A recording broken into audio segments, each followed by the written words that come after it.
Welcome to another installment of Cinema Cycle.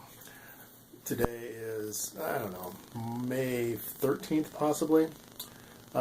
Taking a slight hiatus from doing a lot of Cinema Cycle because it's been really busy around here, but now I'm back on track, and today's streaming installment of Cinema Cycle is the Tom Cruise epic Edge of Tomorrow, also rebranded Live, Die, Repeat.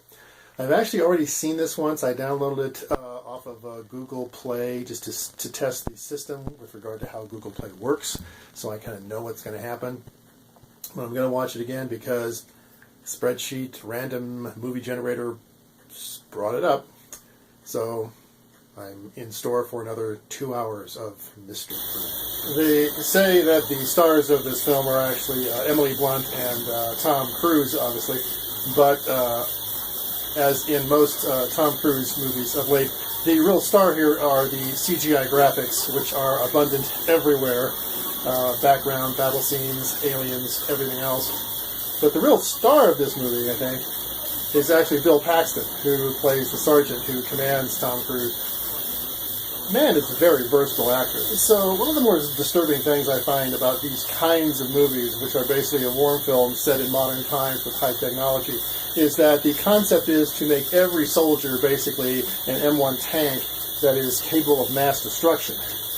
Yet when fighting an overwhelming enemy that's obviously superior to you, wouldn't this be more logical to use some kind of genocidal concept like a nuclear bomb or something else that would just be a mass-killing concept, as opposed to putting just one person to be a heroic element with impressive weaponry? It doesn't make sense from a military standpoint. So the first battle scene here, which is tremendous and extremely CGI rich, doesn't make a lot of sense to me.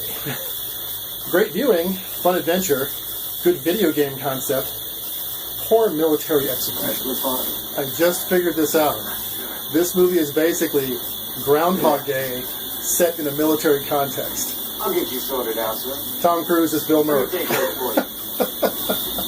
You know, I find it kind of hard to believe that in the constant repeat of the theme of the show, which is the same day over and over and over again, that any two people, which is Tom Cruise and Emily Blunt, can actually develop a relationship when you consider that they've only known each other for probably less than 12 hours, and yet they can form this bond where they are basically lovers, or whatever you want to call it.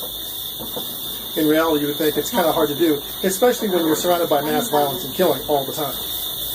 Well, after it's all said and done, an entertaining movie to watch the second time around. You can pick up more of the complex storyline. Obviously, a storyline more suited for the younger generation.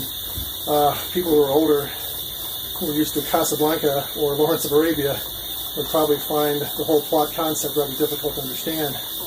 But it does kind of make me realize that this movie and this type of movie is actually more meant for the video game generation, because literally it's a reset all the time.